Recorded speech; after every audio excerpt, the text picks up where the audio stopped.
ஆச்சி மசாலா. எந்த சமையலும் ருசி தேடும் ரகசியம். 20 ரூபாய். மின்னம்பலம் நேயர்களுக்கு வணக்கம். நான் விஷால் புலிவர். இன்றைய நேர்காணலில் நம்மோடு இணைந்திருக்கிறார் பத்திரிகையாளர் சுவாமிநாதன் அவர்கள். வணக்கம். வணக்கம். நேற்று திமுகவினுடைய வேட்பாளர் பட்டியலை முதல் கட்டமா திமுக வெளியிட்டாங்க. கிட்டத்தட்ட 164 வேட்பாளர்கள் அறிவிச்சிட்டாங்க. ஸோ ஸ்டாலின் அவருடைய கணக்கு என்ன நேற்று அந்த வேட்பாளர் பட்டியல், அதை நீங்க பார்க்கும் பொழுது? இல்ல, ஸ்டாலின் அவர்களுடைய கணக்கு அப்படின்னு நீங்க பாத்தீங்கன்னா கிட்டத்தட்ட 60 புதுமுகங்கள். 60 புதுமுகங்கள் என்பது கிரவுண்ட்ல ஆளுங்கட்சிக்கு எதிரான ஒரு எதிர் மனநிலை இருக்கும். நீங்க சும்மா நம்ம பேசுகிற பொழுது 200 வெல்வம், 200 படைப்போம், வரலாறுலாம் சொல்லலாம். கிரவுண்ட்ல நல்ல பெயரும் நிறைய இருக்கு. அது மகளிர் உரிமை தொகை, மகளிர் விடியல் பயணம், தமிழ் புதல்வன், நான் முதல்வன், நிறைய திட்டங்கள், ஸ்கீம்கள் பலனடைந்தவங்க இருக்காங்க. அதே நேரத்துல கிரவுண்ட்ல ஆன்டி இன்கம்பன்சி இருக்கும்ல, அப்ப அது எப்ப மாறும்? பார்த்தவங்கமே வரும்போது திரும்பி தொகுதிக்குள்ள 5 வருஷம் இருந்தாரு இந்த ஆளு, தொகுதிக்குள்ள வரவே இல்லை, ஆனா பாருங்க இப்ப வந்திருக்காரு அப்படின்னு ஒரு எதிர்மன நிலை இருக்கு. அதை மட்டுப்படுத்துறதுல இந்த 60 புதுமுக வேட்பாளர்கள் கணிசமான பங்கு வைப்பாங்க. சிட்டிங் அமைச்சர்கள் பாருங்க 28 பேருக்கு ரிட்டர்ன் திருப்பி கொடுத்துருக்காங்க. 28 அமைச்சர்களை திருப்பி கொடுத்துருக்காங்க. அதெல்லாம் பெரும்பாலும் வெற்றி கவுண்ட் ஒன்னா தான் இருக்கும் நான் பாக்குறேன். ஏன்னா அதிமுகவும் எதிராக நிக்கலையே. முக்கியமான அமைச்சர்களுடைய தொகுதிகளை பூரா அவங்க மாத்தி கொடுத்துருக்காங்க. அவர்களை விட வலுவாக இருப்பதாகவோ அல்லது அவர்களை விட வலுவாக இருப்பதாக நம்பிக்கொண்டிருக்கக்கூடிய பாஜக கையில கொடுத்துருக்காங்க. அது என்னன்னா முடிச்சு விடுறது பாஜகவை, திமுகவை இல்ல பாஜகவை முடிச்சு விடுறது.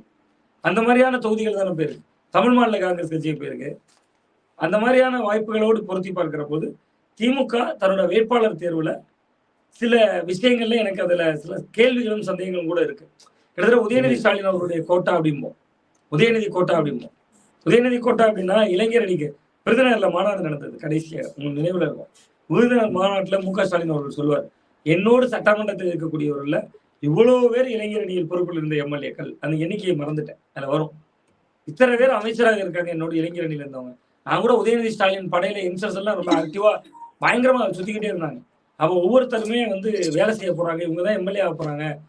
நம்ம ஊடகங்களே அப்படிதான் நினைத்தோம். இளைஞர் அணிக்கு பெரிய பொறுப்பு வரப்போ 2 சீட் ஒதுக்கியிருக்காங்க.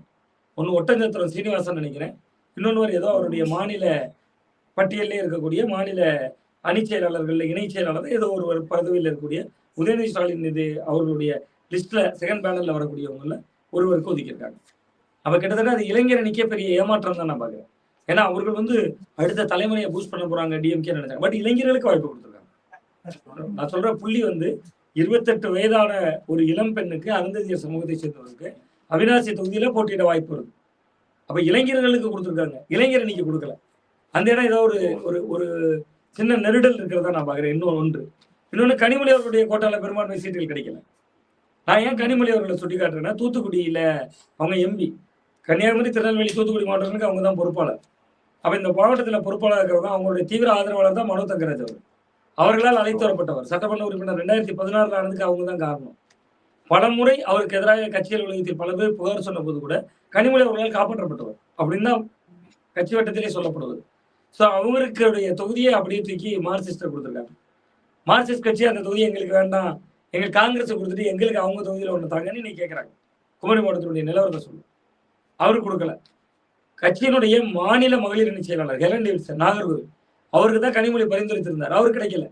ஸோ அப்ப அது ஏதோ ஒரு முழுக்க சர்வே ரிப்போர்ட் ஸ்டாலின் அவர்கள் அப்பர் ஹேண்ட் எடுத்திருக்காருன்னு எடுத்துக்கணும். ஆமா, அவரு கட்சியினுடைய தலைவர் என்பதை தாண்டி முதல்வர், இவங்க எல்லாருக்கும் மூத்தவர். அவர் அப்பர் ஹேண்ட் எடுத்திருக்காரு அப்படிங்கிற வார்த்தை அதுக்கு பொருந்துமா என்பது எனக்கு தெரியவில்லை. குடும்ப உறவுகளுடைய தலையீடுகள்ல பொருட்படுத்தல நான் பாக்குறேன். நீங்க அது உதயநிதி ஸ்டாலின் அவர்களுடைய குரலுக்கோ கனிமொழி அவர்களுடைய குரலுக்கோ பொருட்படுத்தல. பட் நம்ம கட்சி வட்டத்தில் இறங்கி விசாரித்தால் சபரீசன் அவர்களுடைய குரலுக்கு செவிமடுத்திருக்கிறாருங்க. அவரு சில பேரை பரிந்துரைத்திருக்காரு, அந்த பேர்லாம் வந்திருக்குங்கிறாங்க. ஸோ அப்ப கிட்டத்தட்ட திமுக வேட்பாளர்கள் என்பது 2 கட்டமைப்புகள்ல உருவாயிருக்கு. அந்த இளைஞர் அணிக்கு ஏன் வாய்ப்பு வழங்கப்படவில்லை பெரிதாக அப்படிங்கிறது உண்மையிலே ஒரு விவாதத்துக்குரிய ஒரு விஷயமா நான் பாக்குறேன்.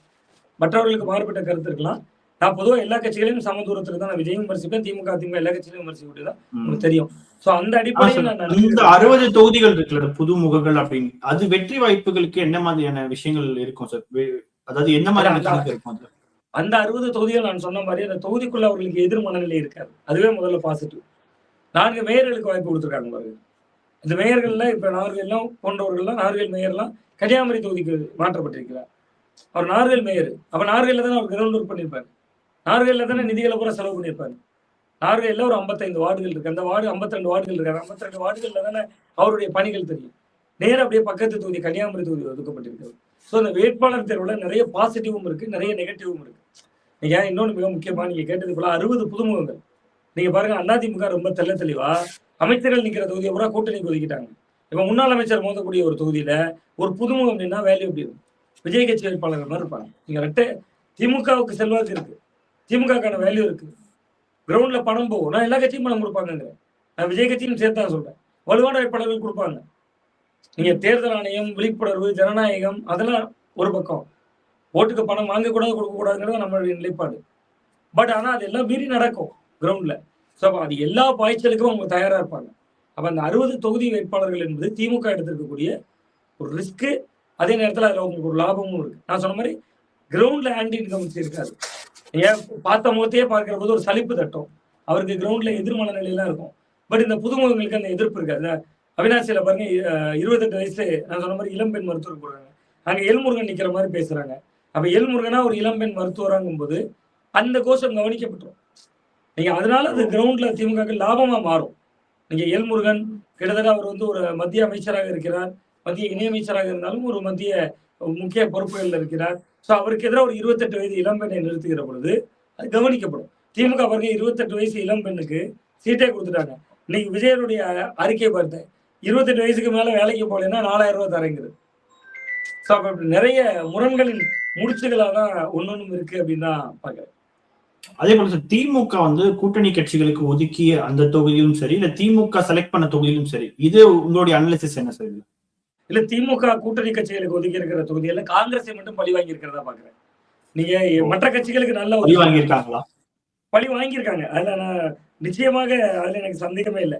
பிஜேபியை எப்படி எடப்பாடி பழனிசாமி அவர்கள் சிதைத்தாரோ 2 தொகுதிகள் முன்னுதாரணம் சொல்றேன்.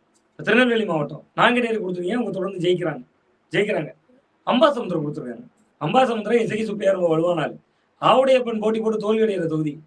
கிட்டத்தட்ட ஆவுடையப்பன் அவர்களாலே வீழ்த்த முடியல. அந்த தொகுதியை காங்கிரஸ் கொடுத்துருக்காங்க. உசிலம்பட்டி ஒரு முன்னுதாரணத்துக்கு எடுத்துக்கிறேன். அந்த உசிலம்பட்டி தொகுதியில கடந்த முறை அமமுக போட்டிட்டாங்க. அம்மா மக்கள் முன்னேற்ற கழகம் தனித்து போட்டிட்டாங்க.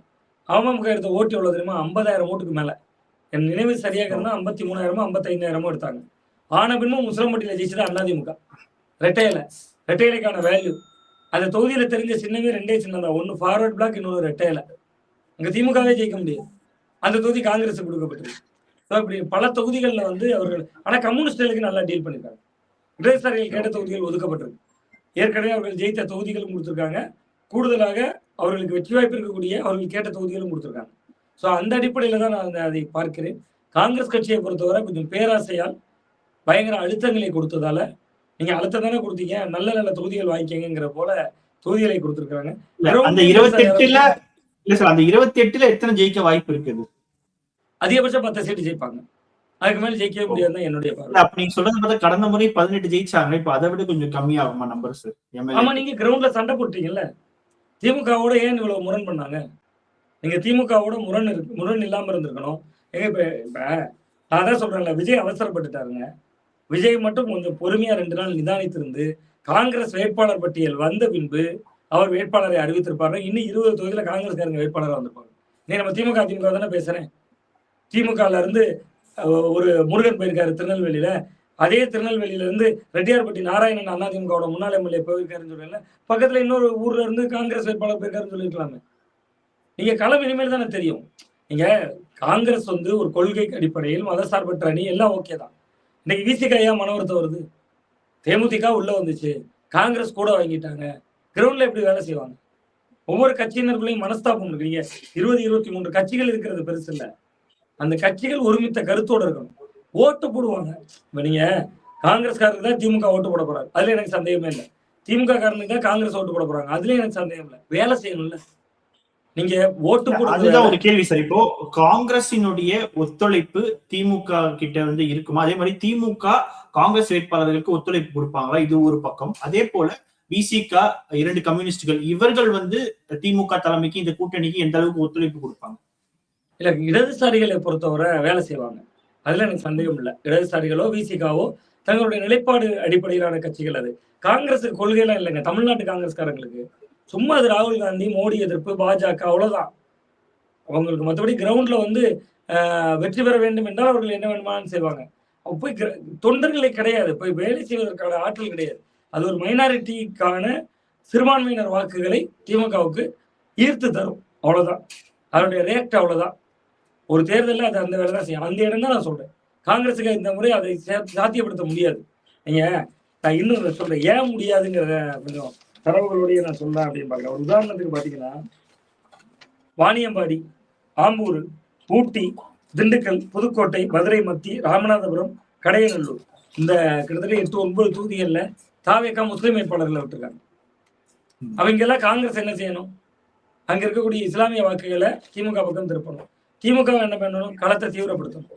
பட் காங்கிரஸ் என்ன செய்வாங்க? விஜய்க்கு 18% ஆதரவு இருக்கிறது, பிரவீன் சக்கரவர்த்தி சான்றிதழ். இப்ப காங்கிரஸ்காரங்க எல்லாம் இயல்பாகவே நான் கீழே கடைமட்டத்தில் பார்த்து சொல்றேன், கன்னியாகுமரியிலிருந்து சொல்றேன், இதுக்கு மேல எனக்கு சொல்றதுக்கு கருத்து இல்லை.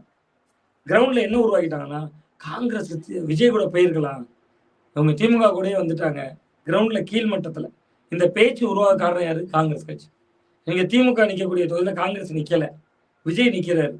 ஒருவேளை நான் சொல்றது 100 ஓட்டுல 2 ஓட்டு போகுங்க, 100 ஓட்டு போகுன்னு சொல்லல, மைக்ரோ லெவல்ல அதனுடைய ரியாக்ஷன் தெரியுங்கிற. அதுக்கு காரணம் மத்திய தலைமை கண்டிக்காம விட்டது. இங்க பிரவீன் சக்கரவர்த்தி போன்றவர்கள் 18% இருக்குங்கிறது. இன்னொரு பக்கம் மாணிக்கம் தாகூர் போன்றவர்கள் அவர்களுக்கு ஆதரவா பேசினது. நீங்க இப்ப இப்படி பேசுவோமே, மாணிக்கம் தாகூரும் விஜயபிரபாகரனும் தான் நேரடி எதிராக போட்டிட்டாங்க. விஜய் கிட்ட போய் சொன்னார், விஜயபிரபாகரன் ஒரு மேடையில பேசுகிற பொழுது காங்கிரஸை நம்பாதீங்கிறது. விருதுநகரோட நாடாளுமன்ற உறுப்பினர் மாணிக்கம் தாகூர் அவர்கள் விஜயபிரபாகரனுக்காக அதே விருதுநகர்ல வண்டி ஏறி எந்த அளவு பிரச்சாரம் செய்வாரு, காங்கிரஸ் எந்த அளவு ஒத்துழைக்கும் எனக்கு தெரியல. பொருள் அதையெல்லாம் மீறி மதசார்பற்ற அணி, கொள்கை அடிப்படையில் நம்ம ஒண்ணு சேருவோம் அப்படின்னு கைகோர்ப்பாங்கன்னா, தேமுதிக என்ன மதசார்பற்ற கொள்கை? அப்ப விஜயபிரபாகரன் என்கிற ஒற்றை புள்ளி, முதல்வர் மு க ஸ்டாலின் அவர்களுடைய வலியுறுத்தல், இந்த 2 தான் கிரவுண்ட்ல ரியாக்ட் ஆகும். நீங்க காங்கிரஸ் எம்எல்ஏக்களுடைய வெற்றிக்காக திமுக வந்து ஒத்துழைப்பு கொடுக்கும் இல்லையா? அதுதான் நான் சொல்றேன். நீங்க ஒத்துழைப்பு என்பது வேலை செய்யறது. நீங்க வேலை செய்யணும்ல, கிரவுண்ட்ல இறங்கி வேலை செய்யணும்ல. அந்த வேலை திமுக வேலை செய்வாங்கல்ல காங்கிரஸுக்காக. திமுக வேலை செய்வாங்க, அதுலயும் எனக்கு சந்தேகம் இல்லை. பட் காங்கிரஸ் கட்சிக்குள்ள 2 படங்களையே உருவாக்கிட்டீங்க. திமுகலையுமே சில பேர் என்ன நினைப்பாங்கன்னா, காங்கிரஸ் கூட்டணிக்கு ஒதுக்கிட்டாங்க, சிஎம் வந்து கண்டிஷன் போட முடியும். உன் கூட்டணியில இத்தனை பேரை ஜெயிக்க வச்சிருந்தாதான் உனக்கு மினிஸ்டர்னு சொல்ல முடியும். காங்கிரஸ் போய் யாரு சொல்லுவா? மு க ஸ்டாலின் அவர்கள் சொல்லலாம், இந்த வாரம் உங்க மாவட்டத்துக்கு கீழே 3 தொகுதி வருது, இந்த 3ல கூட்டணி கட்சி சிபிஎம் கொடுத்துருக்கோம், சிபிஐக்கு கொடுத்துருக்கோம், கம்யூனிஸ்ட் கொடுத்துருக்கோம், மாதிரி காங்கிரஸும் கொடுத்துருக்கோம், ஒரு தொகுதி கொடுத்துருக்கோம், இந்த 3ஐயும் ஜெயிக்க வச்சு நீ வரணும் அப்படின்னு சிஎம் வந்து உத்தரவு போடலாம். ஏன்னா ஜெயிச்சா அமைச்சர் ஆகலாம், அல்லது சட்டமன்ற உறுப்பினர் ஆகி அமைச்சரை வராட்டாலும் கூட எதிர்கால கணக்கில் இருக்கலாம். நீங்க காங்கிரஸ்காரரை கூப்பிட்டு யாரு பேசுவா? நீ போய் திமுகவுக்கு ஒத்துழைப்பு கொடுத்து மாவட்ட தலைவரை கூப்பிட்டு நீ திமுகவை ஜெயிக்க வைக்க வேண்டியது உன் கடமைன்னு சொன்னா அது எப்படி பொருத்தமா இருக்கும்? முதல்ல சொல்லுவாங்களா? மாவட்ட தலைவர்களே நியமனத்துக்கு பின்பு கூட்டம் போடுறதுவே அந்த கட்சி இதுவரையும் ஒரு கூட்டமா இன்னும் போட்டிருக்காங்க. அப்ப அந்த அளவுக்கு தான் அதனுடைய வேல்யூஸ் இருக்கு. 28 என்பது காங்கிரஸ் கட்சிக்கு கடந்த முறை கொடுத்த 25 என்பது அலை ஆன்டி இன்கம்பன்சி இருந்துச்சுங்க. 18 சீட்டு ஜெயிச்சாங்கன்னு நம்ம சும்மா சொல்ல முடியாது. ஏன் திமுகவினுடைய வெற்றி என்பது 10 ஆண்டு ஆன்டி இன்கம்பன்சி இருந்துச்சுல்ல. எடப்பாடி பழனிசாமியினுடைய 10 ஆண்டு ஆட்சி, ஸ்டெர்லைட் துப்பாக்கி சூடு சம்பவம் நடந்துச்சு. அந்த ஆட்சியில தான் சாத்தாங்குளத்துல பெனிக்ஸ் அவங்க அப்பா மகன் லாக்அப்டத்துல கொல்லப்பட்ட சம்பவம் நடந்துச்சு. மக்கள் கிட்ட அதனாலதான் கிரவுண்ட்ல அதிருப்தி இருந்துச்சு. அந்த நேரத்துல திமுக காங்கிரஸ் 18 ஜெயிச்சாங்க. ஏன் 2011 5 சீட்டு ஜெயிக்கிறாங்க? ஏன் 2016 8 சீட்டு ஜெயிக்கிறாங்க? அப்ப அந்த 28 என்கிற எண்ணிக்கை, நான் இப்ப சொல்றேன், தேர்தல் முடிவுக்கு அப்புறம் பேசுவேன். உசிலம்பட்டியில காங்கிரஸ் கட்சி 35,000 ஓட்டுக்கு மேல இருக்கு. நான் திமுக கூட்டணியில் இருந்தாலும் சொல்றேன். ஏன்னா அவங்களுக்கு அந்த சின்னமே பரிச்சயம் இருக்காது அந்த தொகுதி மக்களுக்கு. நீங்க இசக்கி சுப்பையா வீழ்த்தி அவர்களால் ஜெயிக்கவே முடியாது. இப்படி பல தொகுதிகள் இருக்கு. இப்ப இன்னொரு புதிய எதிரி வந்திருக்காரு விஜய் வந்து யங்ஸ்டர்ஸ் ஓட்டெல்லாம் பின்னாடி போயிடும். நீங்க இப்ப காங்கிரஸ் எந்த ஓட் பேங்க் அனுப்புவாங்க? Minority vote bank. அந்த மைனாரிட்டி யங்ஸ்டர்ஸ் விஜய்க்கு தான் போட போறாங்க. நம்ம வேணா சொல்லிக்கலாம், சமூக நீதி, சமத்துவம், பகுத்தறிவு, கொள்கை, சித்தாந்தம், கோட்பாடு, எங்களுடைய கருத்தியல் உருவாக்கம், இதெல்லாம் அவனுக்கு தெரியறதுக்கே 35 வயசாயிரும். அதுக்கு பின்பு அவன் தெளிஞ்சு வருவான். நாம் தமிழர் கட்சி 8% இருக்காங்கல்ல, அப்படி மெயின்டைன் ஆகிட்டே இருக்காங்கல்ல. 8, 6, 4, 3 மெயின்டைன் ஆகிட்டே இருக்கான். நீ ஒரு 18, 19 வயசுல ஒருத்தன் காதலிக்கணும், அது கம்யூனிஸ்ட் ஆகணும்பாங்க முன்னாடி. அந்த 2ல ஏதோ ஒண்ணுதான் பண்ண முடியும்பாங்க. அந்த மாதிரிதான் நாம் தமிழர் கட்சியெல்லாம் பாருங்க, ஒரு பஸ் நிழற்கொடை மாதிரி. அவன் பாட்டுக்கு ஒரு 30, 35 வயசு வரையும் ஜாயின் பண்ணுவான். 35 வயசுக்கு அப்புறம் பார்த்தா இதே தான் கட்சியில இருக்காங்க. காளியம்மாள்ல இருந்து ஆரம்பிச்சு ராஜீவ்காந்தியில இருந்து கல்யாண சுந்தரம் வரைக்கும் எல்லா கட்சியிலும் இன்னைக்கு இருக்கிற பேச்சாளர்களும் எழுத்தாளர்களும் இயக்கவாதிகளும் அந்த கட்சி உருவாக்கணும் தானே. ஸோ அது மாதிரிதான் பாக்குறேன். காங்கிரஸால் வெற்றி பெறுவது என்பது ஒரு குதிரை கொம்பாக இருக்கும். 28 என்பது அபரிமிதமான எண்ணிக்கை தான். அபரிமிதமான எண்ணிக்கை என்பதை விட அவர்களுக்கு ஒதுக்கப்பட்டிருக்கிற தொகுதிகள் எனக்கு அந்த சந்தேகத்தை எழுப்பும். நிச்சயமா தொடர்ந்து பேசுவோம். பல்வேறு கேள்விகளுக்கு மிக ஆழமாகவும் பொறுமையாகவும் மிக விரிவாகவும் பதில் தந்தமைக்கு நன்றி. ரொம்ப நன்றி. ஆச்சி மசாலா எந்த சமையலும் ருசி தேடும் ரகசியம் 20 ரூபாய். மின்னம்பலம்.com தமிழின் முதல் மொபைல் பத்திரிகை.